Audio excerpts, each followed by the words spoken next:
welcome back to another episode. Today we have Candice Horbacz with us, so welcome to the show. Thank you for having me. Of course, grateful to have you on. So if you can, just start us off a little bit more about you and what you do. So a lot of things. I never really know how to answer that question, but I guess what I'm working on right now is a podcast, entrepreneur, and I guess more widely known as an adult entertainer. Got it. So let's start. Well, first, actually, how did you get into podcasting? Because podcasting is like my favorite thing to do. I'm almost 2,000 episodes deep, so it's pretty crazy. That's wild. Yeah, that is some serious consistency. Yeah. I think I was a little bit late to the podcast game. Like by the time I signed up, like a year ago, everyone had a podcast, especially because no one had anything else to do. So like, I'm just gonna record myself and see what happens once I post it. I don't know, it was something I had always entertained, but I just didn't have the confidence to start. And I think with a lot of time and a lot of boredom, I was like, well, I have no other projects I can really start right now because it was like during the middle of the pandemic. So I just bought some equipment and started, and it kind of took off. So yeah, I'm loving it so far. But yeah, 2,000 episodes, that's insane. Yeah. Well, no, I saw you're at like 50, right? Yeah. I've got a long way to go. Yeah, no, but it's not about the amount though. But this is the one thing that happened to me when I started podcasting is it was one thing that I thought to myself, when I'm 80, I can see myself still enjoying this. Obviously, then I think it'll be like virtual reality at that point, but still. So can you see yourself like long term doing the podcast? Oh yeah, for sure. I mean, right now it's just like a fun little passion project. I like getting to talk to people and meet different authors and thought leaders and all of that kind of thing. So, it's a good excuse to make sure that I keep up with my reading and I continuously keep learning and I don't get dull or anything like that. Because right now it's not generating any revenue. Like you have to do some serious numbers for it to make a dent. So, yeah, right now it's just something I enjoy doing. Yeah, for sure. I think it's more about the conversations and the relationships. It's kind of like it's like indirect revenue. I think like when I trace back to 2,000 episodes, I can't say like, oh, this episode made me this much money, but the relationships that have been built inadvertently have definitely helped, I'd say. For Uh, sure. And then I also think, at least for me, it's almost like a form of contribution too. Like I have pretty large platforms and I don't want to be someone that's constantly asking for things like, subscribe here, pay for this, constantly selling. So it's like a way of introducing people that I think are important or having important conversations and like giving that information to them to digest for free. 100%. And Mhm. do you have any books out or have you thought about Do writing? I know? No, I've not read anything yet. It's something I'm entertaining, but it's a long way out. Okay, got it. Hmm.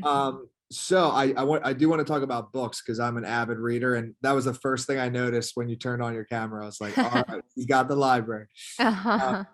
so before we get there, though, I like to kind of start the show off from the beginning, not the absolute beginning, but say like middle school, high school. Mm. Middle school, high school. Did you see yourself anywhere where you are now, or was your like vision or path completely different that you thought you would be doing?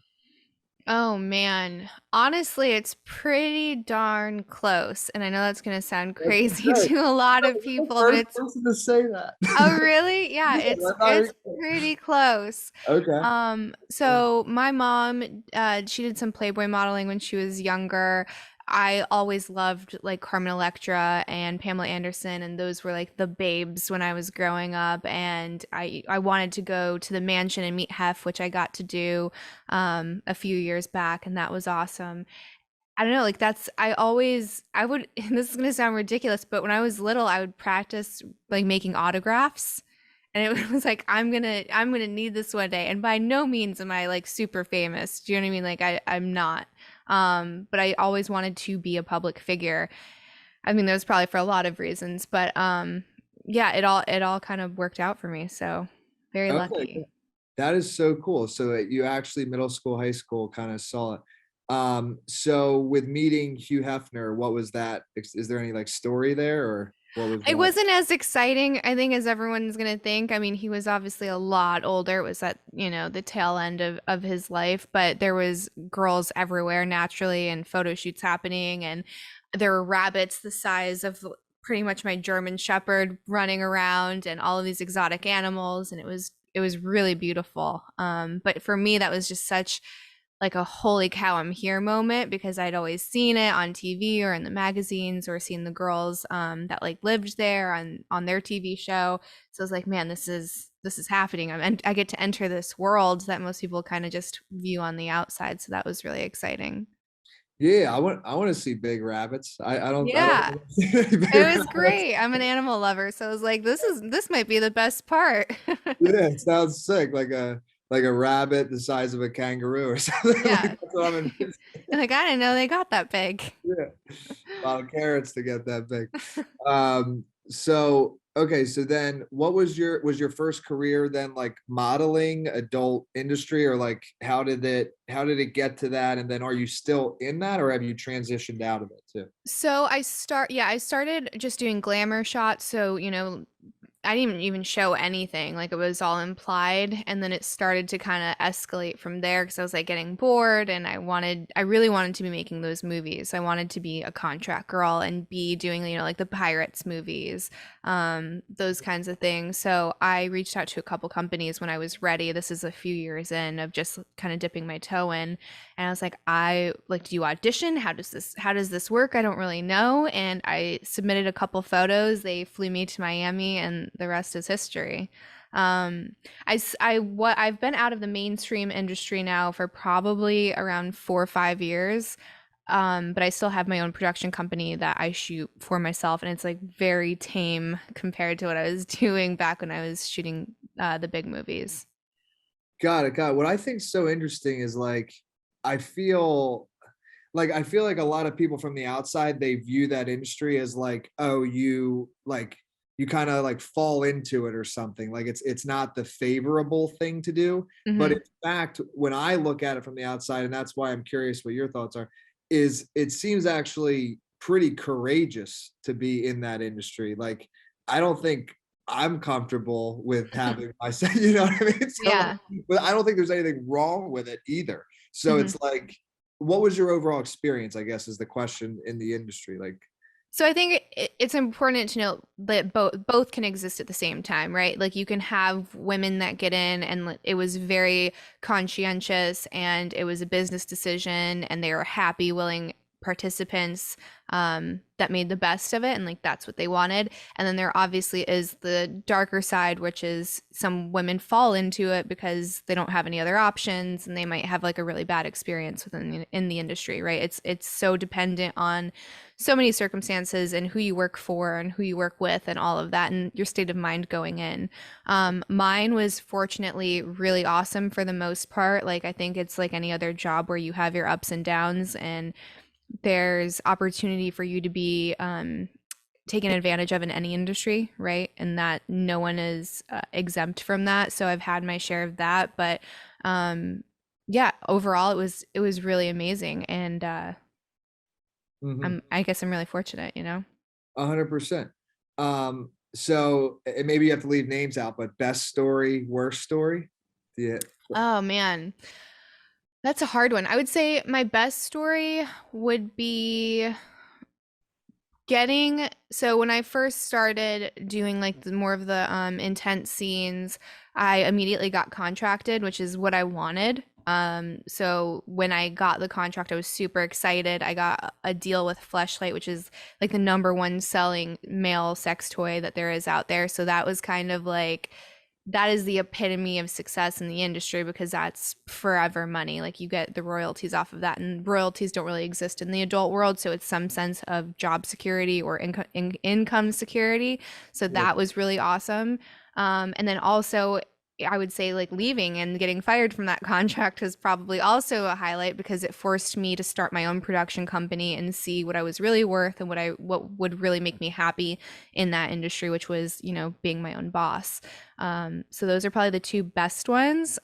Worst ones, oh boy. I would say one always sticks out more than any of the others, and it was for this company down in Miami.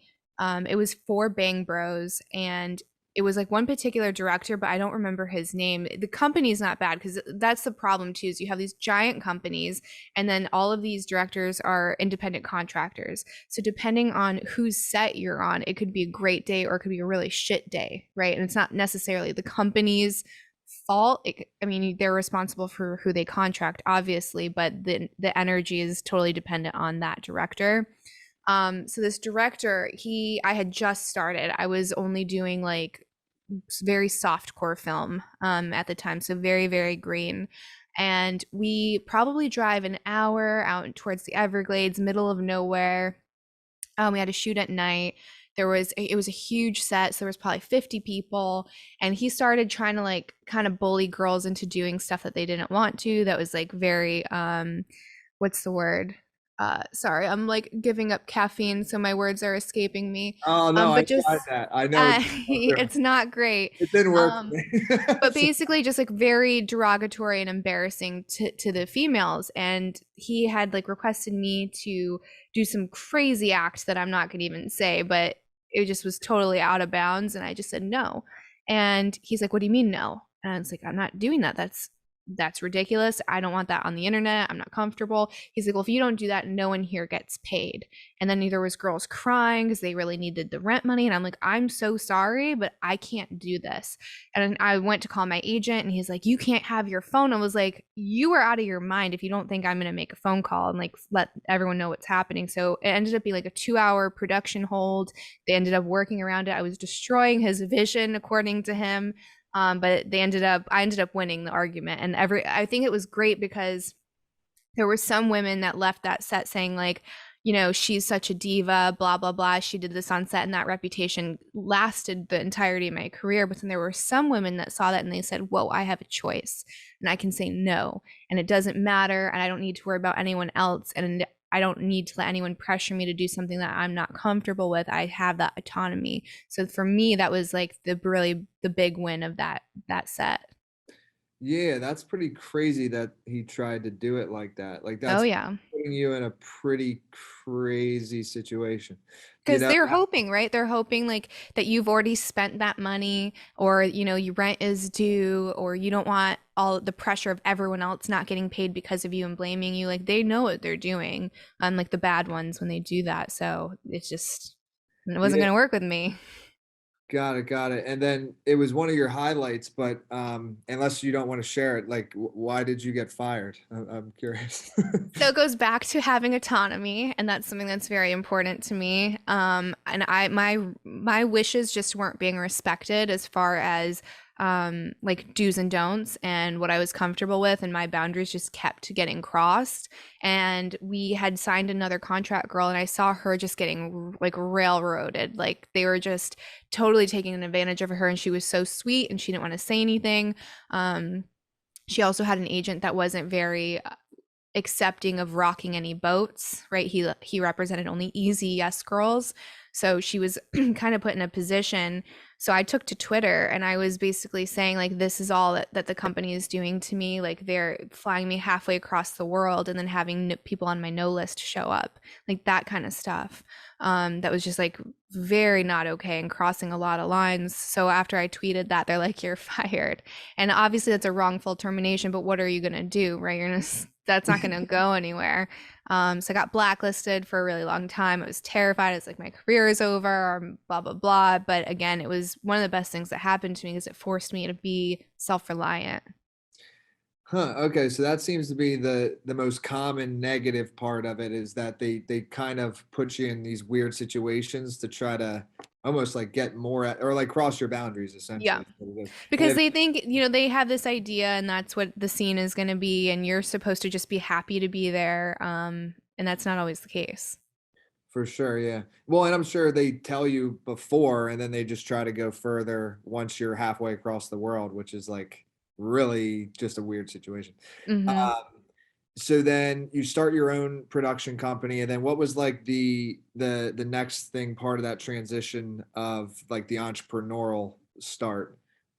like what, so you have the podcast, and then what else do you have now? So we have a couple of restaurants that we've had for, I don't even know now, like probably 10 years or something like that. So those are still doing well, knock on wood, especially considering the last year and a half. We just started an agency actually, so it's like helping any kind of creator really, but specifically in the adult space, and helping them diversify. So not being reliant on just a website or just shooting for companies. So helping them find whatever their passion is, whether it's a podcast, a YouTube, starting a skincare line, what have you, just trying to help spark that in that passion, and like think of themselves more holistically instead of just this famous person or just this sexual object, and help them create significant revenue on that end. Got it. You know, as you just said that, I almost now think of like adult entertainment and like sports figures kind of similar, right? Like they Mhm. build up this brand in this specific avenue, but at the end of the day, it can only last like so long. Mhm. So, but the brand is still there. So it's like Right. you might as well leverage it in other avenues. Mhm. Um, Exactly. wow, that's new. I think you're onto something there. That should Thanks. work Yeah. well. Um, Okay, so then I'm like an avid reader. I'm a book guy. So, what was the first book you read that then led you to want to continue like reading more? Oh, I see a Tim Ferriss book back there too. 4 Hour Oh Bus. yeah, there's a few of those. Nice. Yeah, he's an interesting guy. Yeah. Um, Honestly, I didn't have a lot of friends growing up. I moved around a ton. I got picked on a ton. So that was kind of the thing that I did, was read. And I would say I initially really loved history books. That I just loved kind of going back in time and being able to relive people's stories. Um, and then now, I mean, I don't have a ton of time, so I'm like very particular with what I read. So almost everything I read is some kind of like either self-improvement, spirituality, psychology, something like that. Like it's all nonfiction. Yeah. So the most recent one I just finished was Limitless, because I just had Jim Quick on the podcast. So I was like, I have to read his book, obviously, and be like a good host, it's highly recommended. And then I just got the Hunter Gatherer's Guide to the 21st Century, which I'm super excited about because that took a while to come in and everyone's buzzing about it. Yeah, that's awesome. Mhm. How was so you've done 50 interviews. Well, no, that's not a fair. I was gonna say who's your favorite, but that's not a fair question. No, it's hard, right? And especially because so many of them are over Zoom, and it's like, I wish that we could do these in person because so much of it is that energetic exchange that you have, and it's just not the same. Like, Zoom is a great alternative, but you're never going to be like sitting across the table from somebody. So like, I feel like I'm at a disadvantage with that, but I would say like my top ones would probably be I love Dr. Deborah So. Her and I are actually friends now because of the podcast. So she's just absolutely wonderful. I love her. Gadsat, I think, is the most hysterical guy. I love his Twitter and I love his energy. And I think he's doing really important work and his book is amazing. And I mean, they're all my guests are great. It's hard, you don't want to like pick my favorites, but some of the conversations just are just like, and my gym one was like that. We had a really strict time limit because his schedule is insane. And I was lucky to get him in all, but I was like, man, we could have just kept going because we were just in flow, which was awesome. I know, I love those. Like when I watch Joe Rogan, and I think that's what you're saying too with the in person. Hmm. I think I could do 3 hour interviews sometimes. Like Oh, if you get the right person, yeah. yeah, you can definitely get it going. Um, so I forgot to ask. I wanted to ask like what type of restaurants are they? They're like pubs, so American food, burgers, pizza, wings, that kind of stuff. Okay, are they Mhm. in North Carolina or? Yep, both of Oh, them. gotcha. Hmm. What Yeah. what are they called? Might as well. Oh, cool. Okay, I'll have Yeah. to try it out next time. Are they all like in the One's area? Or? well, one's in Wilmington and then the other one's in Chapel Hill. Okay, gotcha. Hmm. I just wanted to be careful. I didn't know if you cared. Obviously, it's not your exact address, but I just didn't Yeah. want to say where you live. So, okay, cool. Someone who's determined enough, you know what I mean? Nothing's gonna stop them. um, okay, gotcha. And then, so I saw too on your, I believe it was on your Instagram or it's your main website, but So you have wife, mom, podcaster, and then raising vibrations. So I want Mhm. to like kind of ask you, we've already talked about the podcast, but as far as like raising vibrations goes, for that to be in your title, obviously it's like significant to you. So do you feel like that's kind of one of your like purposes in life in a sense to like just help others or like raise their vibrations? Are you typically happy person? For sure. Yeah. I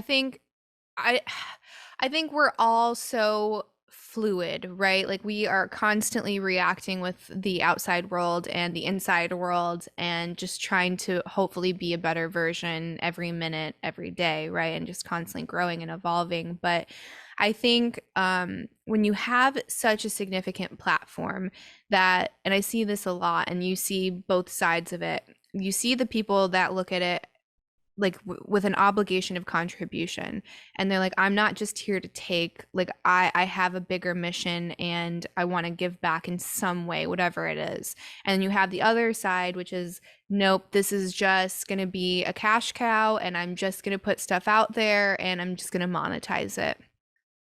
For me, that one doesn't feel right to me. It just feels off balance. And I don't think that you can be truly happy if you don't have some level of contribution in your life. And it doesn't have to be at scale, right? It could be buying a cup of coffee for someone that's behind you in line. It could be helping someone with their groceries, like these little acts of just giving back. And I think that that is how you live a more abundant life. And I think the more that you give is also it directly reflects how much you're going to receive. So I think so many people grip onto these things so tightly because they don't want to lose it. But someone gave me the analogy of like grabbing onto sand. And you can grab a handful of sand and squeeze it, but it's just going to slip through your fingers. Where if you just loosely cup it, right, you're going to be able to hold on to it more securely. So just trying to live that way, and then it's just influencing through action, I guess, right? Like not saying this is the way to live, this is the way to think. That's never good. And everyone's so different, but it's just being the example. You know what I mean? 100%. Yeah. I feel like this is kind of out there a little, but I feel like everything in a sense is a little bit paradoxical. So it's meaning like if you want control, you actually have to let go to get the control. Because like you're saying with the sand thing, like the more you try to grab tight on everything, the less you have a grip on it. Uh, Mm-hmm. it's kind of interesting. But have you heard of Jordan Peterson before? Oh, of course, yeah. Okay, I thought so. So yeah, I was gonna say I think you'd like him because that's where it kind of transitioned for me. Whereas like in the beginning of my business, it was all about just how much can I grow this thing, and then I was very unfulfilled as it continued to grow. And then just through his work, I listened to hundreds of hours of his lectures, read both his books, and just like meaning and fulfillment, just like you're saying, even if it's like on a small scale or on a bigger Mhm. scale, that is what balances it out. And I think that's why even people, if they run like billion-dollar companies, if it's all for them, you can actually be, sounds crazy, but you can be a depressed billionaire. It's actually Well, possible. yeah, Tom Bilyeu always says that. He's like, if you think that fame and fortune are going to solve all of all of your problems, then why do so many millionaires and billionaires commit suicide, right? Like money is not going to solve the problems inside your head or, outside in your environment, because so much of that is a reflection of what's going on inside of you, right? So if constantly all of your talk is negative and you're on all of these negative loops and you're ruminating, then how do you expect your outside world to be any better, right? You're just going to keep attracting that, and you're going to keep seeing it too. So it's also when when you go to get a car, it's your reticular activating system. If you go get a white Jetta, all of a sudden every car on the road is a white Yeah. Jetta, because that's just the loop that you're in. So if you do that and you're like, I'm a piece of shit, or I'm not good enough, I don't have enough likes, whatever, like all that negativity is just going to show up in your day-to-day life.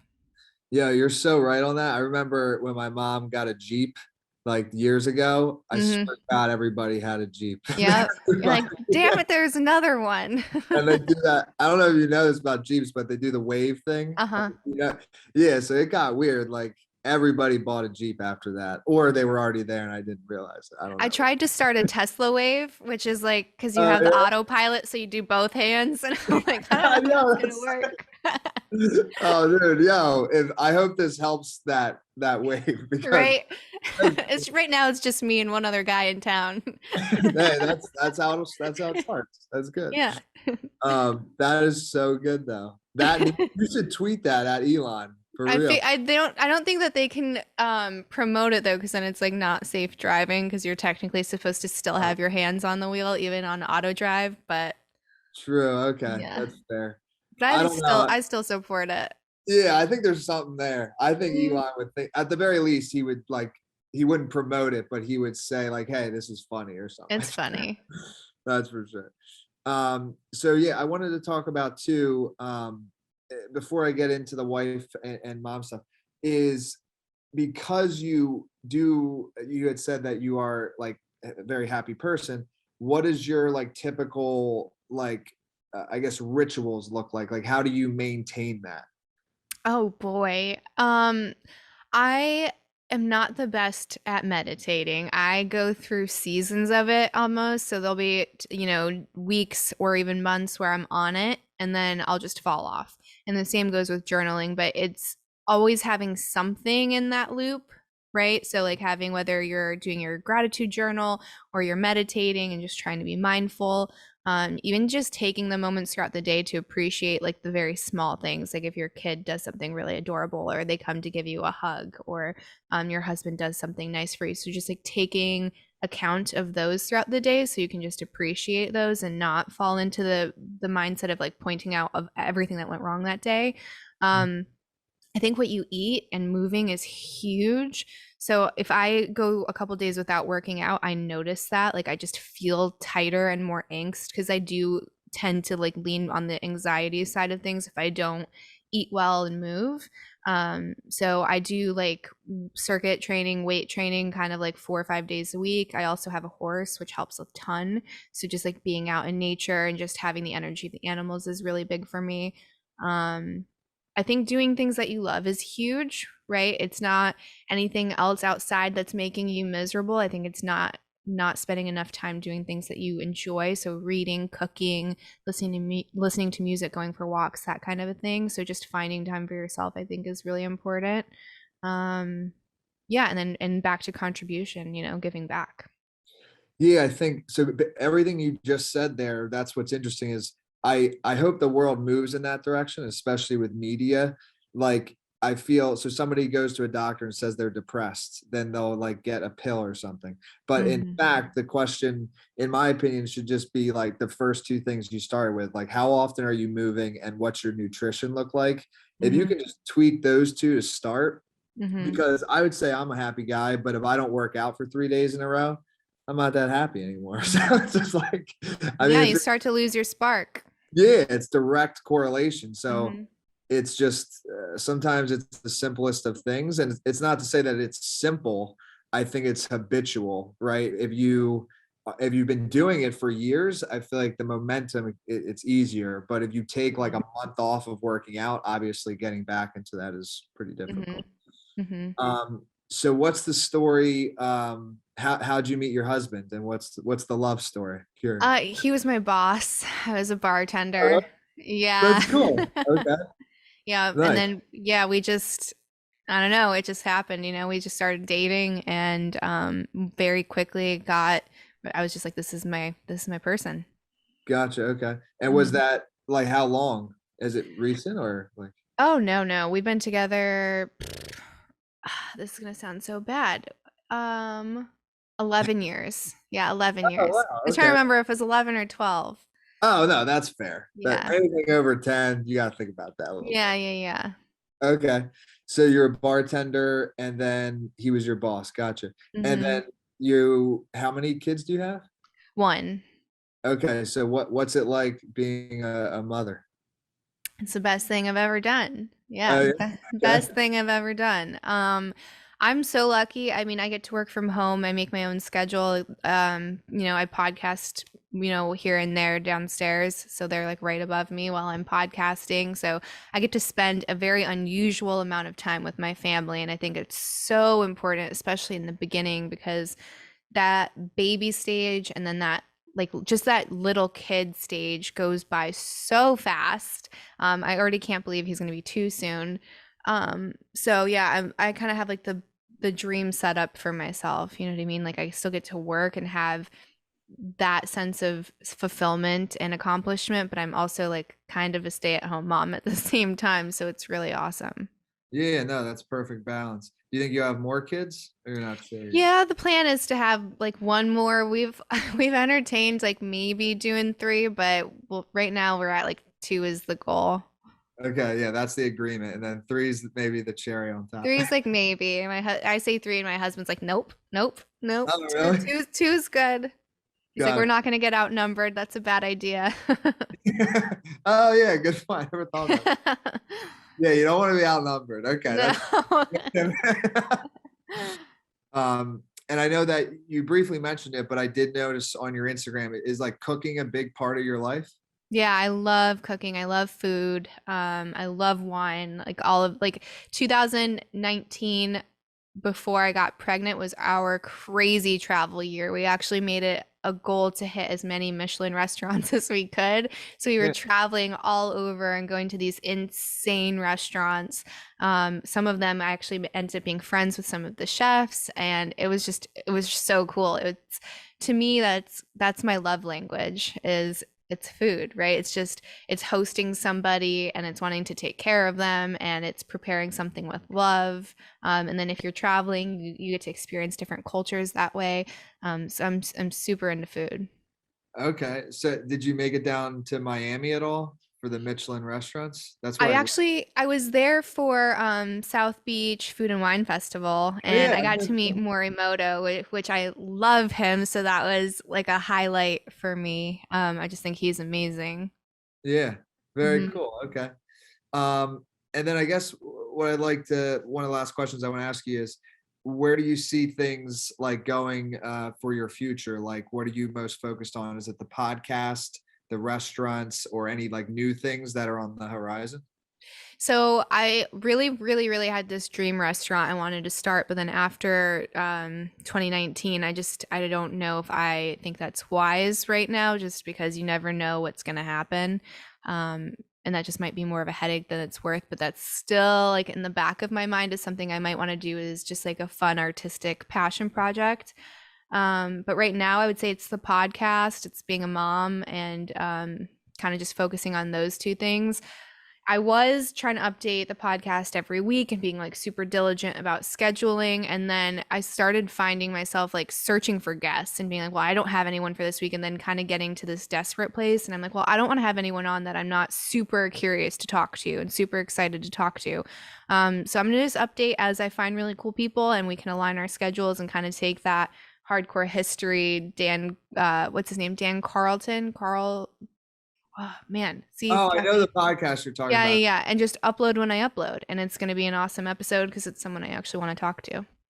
Yeah, I like that model better because I'll tell you, like, from my experience of doing it, like the first 1,000 episodes, not to say that I did like having everyone on. So just to be clear, anybody listening, but like I got in the beginning, I was just kind of saying yes to anyone because Hmm.